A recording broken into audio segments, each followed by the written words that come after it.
Analiso TVs, mas raramente troco a principal em casa porque é trabalhoso tirá-la da parede. Então, a TV que eu tinha acima da lareira por 4 anos era a LG G2, e eu adorava aquela tela, mas ela tinha um grande problema. Nos últimos 10 meses, quase sempre que ligava a TV, surgia um erro pedindo para rodar o limpeza de pixels. Não importava quantas vezes eu rodasse a limpeza de pixels, o erro continuava. Gostava tanto dela que não troquei, mas o defeito era o brilho. Sempre quis que a TV fosse mais brilhante. E enquanto eu testava todas essas TVs mini LED que são incrivelmente brilhantes, uma coisa me impedia de trocar a minha TV de casa. E isso era o blooming. E talvez seja algo que eu percebo porque eu faço reviews dessas coisas, mas eu nunca tinha visto uma TV com iluminação traseira, tipo uma TV LED, que não tivesse blooming. E isso foi até eu ver a X11L da TCL em uma prévia para a CES. E eu me apaixonei completamente por esse modelo porque ele fazia coisas que tradicionalmente só o OLED conseguia fazer. Então a TCL me enviou uma de 85 polegadas. Tirei minha LG G2. Coloquei a X11L. Este vídeo não é patrocinado de forma alguma. Eles não influenciam o que digo ou deixo de dizer, só enviaram o aparelho para análise. Então eu quero te contar sobre a X11L e por que ela não vai sair da minha parede. O que a TCL fez de fato e por que isso é relevante? Sei que a TCL tem fama de marca econômica e sua tecnologia evoluiu nos últimos anos. E aí tem aquela fusão ou aquisição com a Sony. Então, o nome TCL no mundo das TVs tem estado em evidência.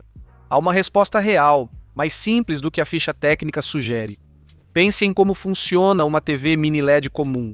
Você tem milhares de pequenas luzes de LED mini mesmo posicionadas atrás da tela funcionando como a luz de fundo. Os LEDs são divididos em zonas, que a TV escurece ou ilumina separadamente conforme o conteúdo exibido. Assim, cenas escuras deixam as zonas atrás delas mais escuras. Se ocorre uma grande explosão brilhante, essas áreas se iluminam. Quanto mais zonas a TV tem, melhor controla os tons escuros e claros, reduzindo o brilho que invade áreas pretas. Esse efeito é chamado de vazamento, blooming ou halo. A TCL colocou até 20.736 dessas zonas no modelo de 98 polegadas deles. Então, obviamente, é uma TV enorme. Como referência, uma TV excelente há 2 anos tinha provavelmente algumas milhares. Só essa quantidade de zonas já é um grande motivo pelo qual os pretos ficam tão profundos. E eu participei de várias apresentações pré-CES, onde as marcas mostram slides cheios de números que não significam nada, até você realmente ter a TV em casa, sentar e assistir. Esta aqui é diferente. Acho que o número de zonas é parte do motivo, mas não tudo. A outra metade é a cor, e aqui a TCL fez algo que mais ninguém na indústria fez. A maioria das marcas de TV nos Estados Unidos, como Samsung, Hisense e Sony, está migrando para o mini LED RGB. Em vez de um LED branco por zona, usam 3 LEDs separados, vermelho, verde e azul, formando o RGB. E a ideia é que você está criando cor pura direto da fonte de luz. E elas funcionam muito bem, mas o problema é que esses 3 LEDs coloridos ficam um ao lado do outro e tendem a se misturar nas bordas. Assim, surge cor onde não deveria, como se uma tonalidade colorida invadisse áreas neutras. Você talvez já tenha ouvido esse termo, interferência de cores. É sutil, mas aumenta e fica mais difícil de controlar com mais brilho na TV. A TCL analisou esse equilíbrio e seguiu por um caminho totalmente diferente. Mantiveram um LED por zona, o que explica o número de zonas, mas refizeram toda a camada que transforma essa luz em cores. Eu devo dizer que a tecnologia da TCL no X11L se chama SQD. Isso significa Super Quantum Dots, e os próprios pontos quânticos são menores, mas isso é só parte da história. Existem mais deles e eles estão agrupados bem próximos uns dos outros. E essa densidade proporciona uma reprodução de cores mais precisa e um contraste melhor. Não apenas o contraste entre áreas claras e escuras da imagem. Os gradientes entre as cores ficam mais suaves e precisos, evitando assim a interferência de cores. E eles evitaram isso completamente. E o resultado é que você obtém a precisão de cores daqueles sistemas RGB sem esse vazamento de cor. Manter a contagem de zonas te dá controle do nível de preto o que importa para quem compra TVs e assiste ao conteúdo.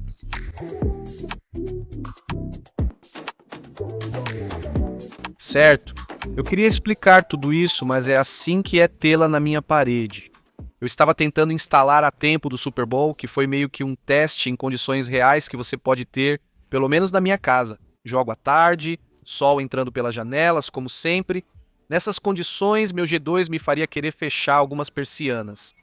O X11L não se importou nem um pouco. Não importava o que estava acontecendo no ambiente. O painel fez um trabalho incrível.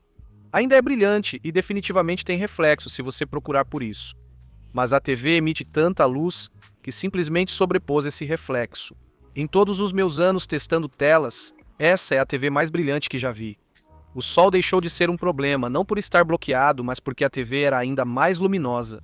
Após o jogo, quis testá-la em uma situação mais difícil. Perdemos o segundo filme de Wicked, então assisti Wicked for Good com minha filha, que virou praticamente um teste de cor e brilho. Tons de verde muito saturados, um design de produção vívido, exatamente o tipo de conteúdo que fica espetacular em uma boa TV ou desmorona em uma que exagera no processamento. Foi espetacular. A cor era rica sem parecer exagerada. Minha filha de 6 anos não opinou, mas olhava para a tela e eu perguntava o que achava. Ela só dizia, está lindo.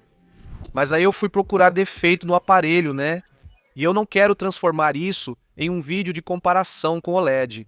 OLED é incrível. Essa tecnologia também é incrível. As duas coisas podem ser verdadeiras sem desmerecer uma ou outra.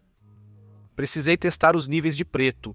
Todos na indústria usam um episódio específico. A Batalha de Winterfell em Game of Thrones. Esse episódio é tão escuro que as pessoas estavam ajustando suas TVs e configurações em tempo real quando ele foi ao ar originalmente.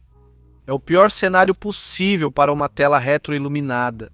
Coloquei aqui e quero que você veja o que eu vi, porque colocamos a mesma cena na Samsung S95F QD OLED que eu tenho no estúdio. Dá uma olhada nisso. A S95F é uma tela fenomenal, é um dos melhores OLEDs que você pode comprar atualmente. Quero que você veja o que a X11L está fazendo ao lado dela, porque minha expectativa honesta era que eu visse os pretos parecendo cinza. Aquele velho meio termo do mini LED. Não foi o que encontrei, mas para confirmar fiz algo que talvez tenha sido ridículo. Peguei meu iPad OLED, coloquei uma tela totalmente preta nos dois, então os pixels desligados no OLED e segurei ele bem ao lado da TCL. Mais uma vez, o OLED do iPad com controle de brilho em nível de pixel, sem retroiluminação e com preto real. Essa é a referência. Veja bem o que está vendo aqui, pois também não era o que eu esperava. A diferença, que deveria ser clara, não é. E já que estamos comparando com OLED, tem mais duas coisas que sempre aparecem nessa conversa e que valem a pena comentar. A primeira questão é o burn-in. Os OLEDs atuais melhoraram bastante nisso, e a maioria das pessoas provavelmente nunca vai ver isso. Se você assiste esportes com placar fixo por 3 horas, pausa bastante, ou joga games com HUD constante, vale considerar isso. O painel do X11L não tem elementos orgânicos, então o burn-in nunca será um problema. O segundo é o ABL. Isso significa limitação automática de brilho. Os painéis OLED se protegem reduzindo o brilho geral da imagem quando uma grande parte da tela está clara. Você pode não perceber sempre, mas isso acontece. Uma explosão branca na tela faz a imagem escurecer para compensar. O X11L não precisa disso. Ele tem 10.000 nits de margem de brilho. Ele simplesmente entrega o que o conteúdo exige. O processamento também merece ser mencionado porque é melhor do que deveria ser em uma TCL. O upscaling de conteúdo, que não é 4K como TV a cabo comum, streaming com taxas de bits mais baixas e YouTube, costuma impressionar. Acho que a Sony definiu o padrão de upscaling por anos.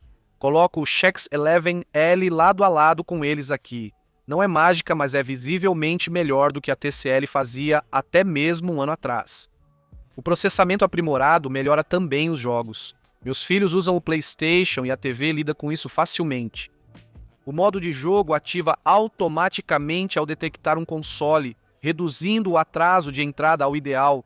Não precisei ajustar configurações para isso. 4 portas HDMI 2.1 são raras e eliminam a necessidade de trocar cabos ao alternar dispositivos. O desempenho de HDR em jogos normalmente é impressionante nesse painel. O brilho que melhora filmes e esportes também é útil nos jogos. Lembre-se, é bom para tudo. Vou fazer uma breve transição para o áudio do aparelho e falar mais sobre o que o X11L traz embutido. Meu G2 estava ligado a um receiver Marantz de 6 anos e parou de trocar automaticamente de entrada. Assim, quando meus filhos ligavam o PlayStation, não mudava. Eles iam ao receiver, giravam os botões e bagunçavam minhas configurações. A Sony mandou o receiver intermediário STR-AN1000, que resolveu tudo.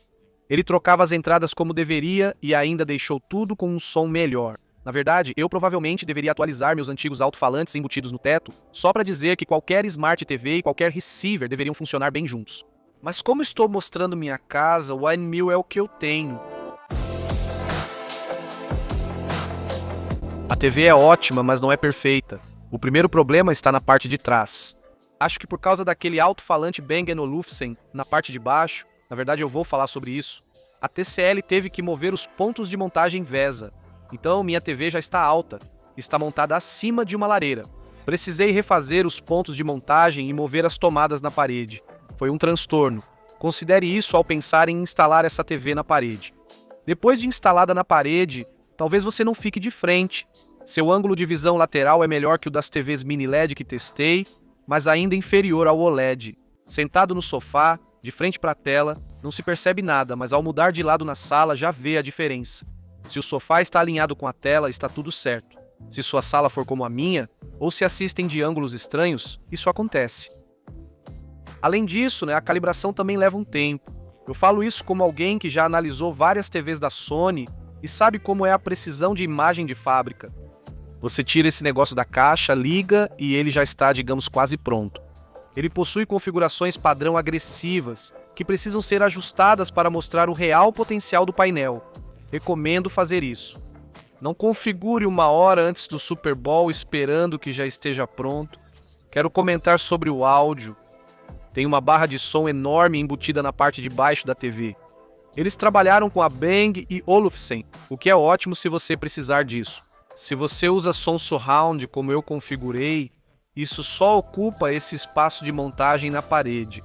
E para alguém que tem a TV montada acima de uma lareira, esse espaço faz muita diferença de ficar assim para ficar assim quando você está assistindo TV. Mas a configuração dos alto-falantes, do jeito que eles ajustaram, funciona muito bem se você não quiser usar nada externo. O que sobra depois de tudo isso, porém, é uma TV que realmente me dá vontade de sentar na frente dela. E isso não acontecia comigo há um tempo. O que me leva ao preço, pouco menos de $8.000 para 85 polegadas. Pensei bastante sobre isso. Meu instinto sempre é dizer para as pessoas esperarem deixar o preço baixar, deixar os problemas serem resolvidos, e esse instinto eu acho que não está errado aqui também. O preço dos modelos topo de linha da TCL caiu significativamente nos últimos tempos, e o SQD vai chegar a modelos mais baratos ainda este ano. Acredito que paciência será recompensada, mas minha opinião real veio após usar a TV na parede. Se você já está procurando uma TV de alto nível e está em dúvida entre essa e uma OLED de ponta, a X11L realmente se destaca nessa faixa de preço. Então existem muitas TVs realmente boas, e se você está gastando 6, 7, 8, 9 mil dólares em uma TV, você quer o melhor do melhor. E, para ser sincero, a TCL nunca foi considerada para esse nível de preço. Então, eu entendo a percepção que as pessoas podem ter. Mas eu vou dizer, se você tiver a chance de ver essa TV pessoalmente, compará-la lado a lado com uma OLED topo de linha, acho que você vai se surpreender. OLED é incrível.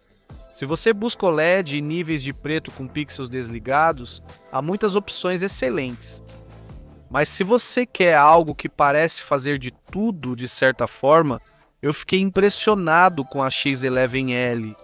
E eu imagino que se eu cobrisse o logo e dissesse apenas "Olha essa TV incrível", acho que muita gente assumiria que é apenas OLED. Tudo fica bom nesse aparelho. Se minha reclamação fosse a instalação difícil, só faria isso uma vez e não pensaria mais. Vou considerar isso uma vitória. Não é perfeito, mas está realmente próximo. e provavelmente é um dos aparelhos mais perfeitos que já analisei. Se busca uma TV topo de linha, independentemente da tecnologia, pelo menos confira a X11L. Se der uma chance, pode encontrar seu próximo aparelho.